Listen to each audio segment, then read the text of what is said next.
جب اپنی کمزوری کا جب تک احساس رہتا ہے اس کے اندر غرور نہیں پیدا ہوتا، اس کے اندر تکبر نہیں پیدا ہوتا. اور غرور و تکبر یہ ایسی روحانی بیماریاں ہیں کہ آپ سمجھیے کہ آخرت میں اس سے شفا ہی نہیں ہے.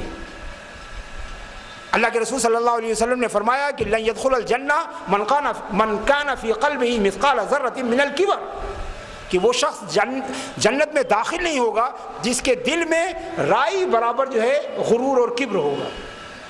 اور غرور اور کبر کو توڑنے والی چیز کیا ہے؟ یہ روزہ ہے. جب ایک قطرہ پانی احساس ہوتا ہے کہ یہ پانی کا گلاس، یہ کھانے کی ایک روٹی کتنی قیمتی ہے، وہ ہمارے غرور کے شیش محل کو چور چور کر دیتا ہے. یہ ہماری محتاجگی کا احساس ہمارے غرور کو ختم کر دیتا ہے. تو عزیزان گرامی، اسی مقصد کو پیش نظر رکھ کر روزہ رکھیے. اسی لیے کہا جاتا ہے نا کہ روزہ وہی ہوتا ہے جو سادگی کے ساتھ رکھا جائے، سادگی کے ساتھ رکھا جائے. یہاں الٹا معاملہ ہے. ہم افطار کو روزے سے نہیں جانتے بلکہ روزے کو افطار سے جانتے ہیں. ہم اس لیے نہیں جانتے کہ روزے میں آنے میں کتنے دن ہے، بلکہ ہمیں پستہ ہاؤس کھلنے سے پتہ چلتا ہے کہ روزہ آ گیا.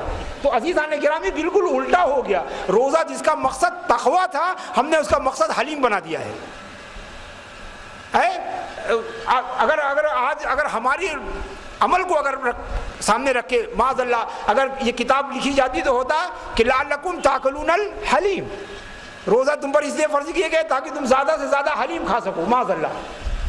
حالانکہ روزہ اس لیے فرض کیا گیا ہے تاکہ آپ تقوی والے بن سکیے. تو عزیزان گرامی، میں نے بتایا آپ کو کہ اپنی محتاجگی کا احساس، اپنی بندگی کا احساس تمام نیکیوں کا گیٹ وے ہے، تمام اچھائیوں کا دروازہ ہے. یہ اسی وقت ہوگا جبکہ آپ سادگی سے افطار اور تراویح سحری میں سادگی برتیں. اتنا زیادہ وہ نہ ہو جائے کہ گویا رمضان تقوی کے لیے نہیں آیا بلکہ رمضان جو ہے کھانے پینے کے لیے آیا ہے.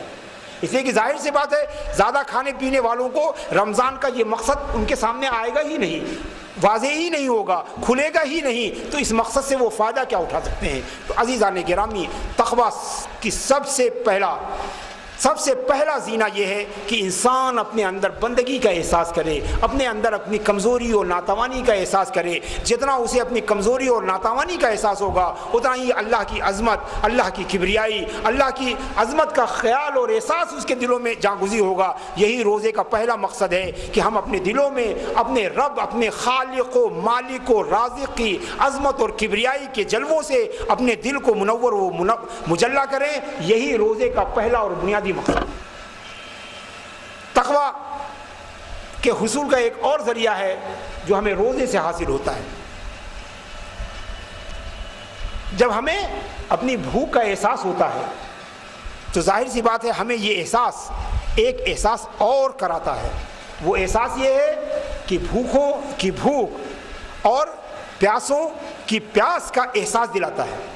ہم یہ سوچنے پہ مجبور ہوتے ہیں کہ جب صبح 4:30 بجے کھانا کھانے کے بعد شام کے 4:30 بجے 12 گھنٹے میں ہمارا یہ حال ہو جاتا ہے، ہماری یہ کیفیت ہو جاتی ہے، ہمیں اتنی تکلیف ہوتی ہے، ہم کھانے پینے کے اتنے حاجت مند ہو جاتے ہیں. تو اللہ کے وہ بندے کیسے اپنے شب و روز گزارتے ہوں گے جو ہمیشہ رات و دن روزے ہی سے رہتے ہیں، جو شب و روز فاقے ہی سے رہتے ہیں، جنہیں کھانے پینے کو کبھی بھی نہیں ملتا، یا ملتا ہے تو بہت ہی ناقص ملتا ہے، یا ملتا ہے تو کبھی ملتا ہے کبھی نہیں ملتا ہے، جو ہر روز بھوکے پیٹ جنہیں سونا پڑتا ہے. تو اللہ کے وہ بندے کتنے تکلیف میں ہوتے ہوں گے. تو روزہ کے ذریعے ہمیں بھوکوں کی بھوک کا احساس ہوتا ہے.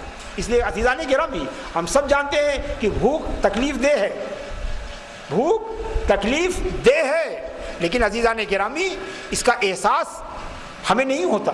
ہم اس کا علم ہے مگر احساس نہیں ہے. اور علم اور چیز ہے، احساس اور چیز ہے. ہم جانتے ہیں کہ ایک ہوتا ہے یقین اور ایک ہوتا ہے حق الیقین. یقین الگ چیز ہے. جب ہم نے سنا کہ جو کھاتا نہیں ہے اسے بھوک لگتی ہے، اسے تکلیف ہوتی ہے، اسے دکھ ہوتا ہے، اسے پریشانی ہوتی ہے، اس کے پیٹ میں اینٹھن ہوتی ہے، اس کی آنتوں میں درد ہوتا ہے، تو ہم یہ علم جو ہے، یہ علم ہمارے لیے صرف ہم کو وہ تصور ہم کو فراہم کرتا ہے مگر ہمیں یقین کے منزل میں نہیں لے جاتا. ہمیں صرف تصور پیدا کرتا ہے، یقین ہمیں نہیں ہوتا. جیسے کہ ہم جانتے ہیں کہ آگ جلا دیتی ہے، آگ جلا دیتی ہے، مگر جس نے جو جلا نہیں ہے اسے حقیقت میں پتہ نہیں ہے کہ جلنا کسے کہتے ہیں۔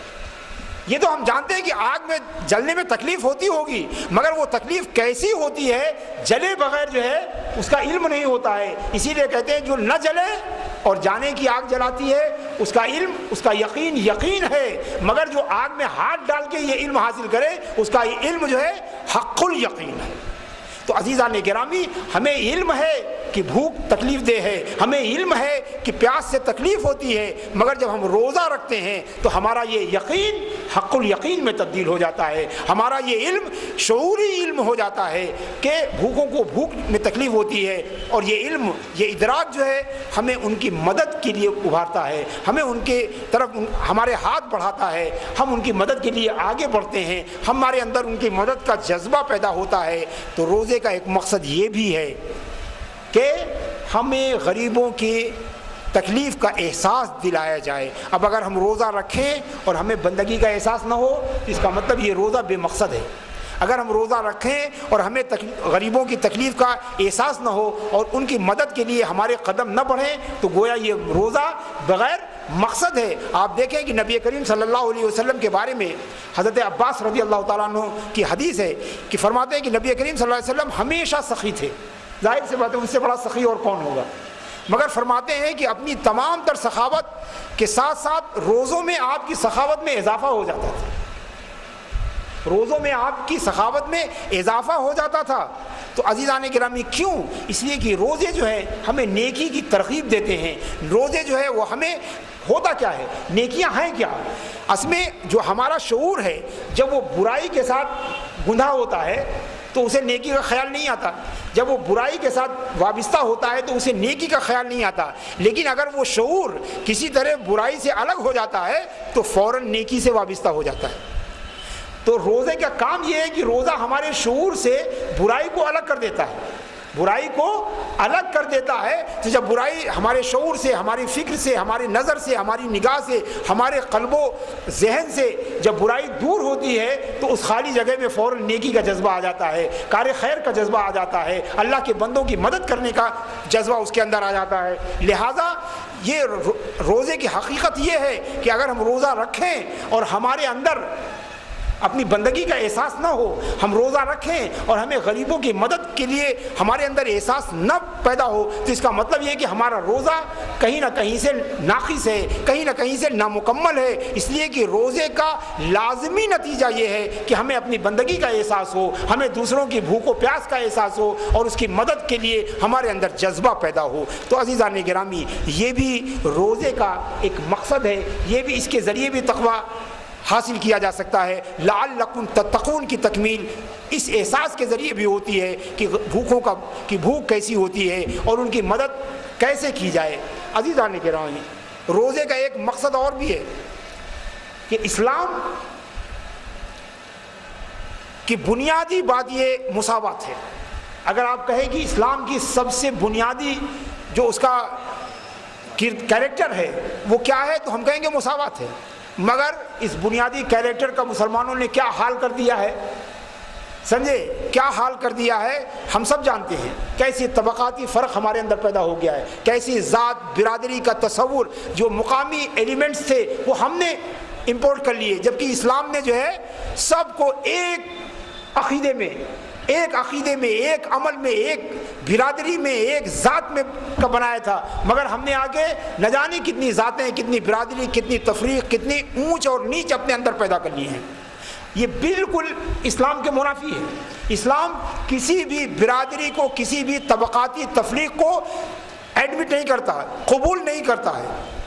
اسی لیے حدیث شریف ہے کہ اللہ تبارک و تعالیٰ قیامت کے دن بندوں سے کہے گا کہ اے میرے بندو، میں نے صرف 2 ذاتیں بنائی تھیں، 2 ذاتیں بنائی تھیں اور تم نے ہماری بنائی ہوئی ذاتوں کو چھوڑ کر اپنی پسند کی ذاتیں بنا لی ہیں، اپنی پسند کی ذاتیں بنا لی ہیں۔ لہذا ہم نے جو ذات بنائی تھی ہم تو انہی ذات والوں کے ساتھ معاملہ کریں گے۔ تو وہ کون ذات ہے جو اللہ نے بنائی ہے؟ وہ 2 ہے۔ مسلمان صرف 2 طرح کا ہوتا ہے، ایک متقی مسلمان، ایک غیر متقی مسلمان۔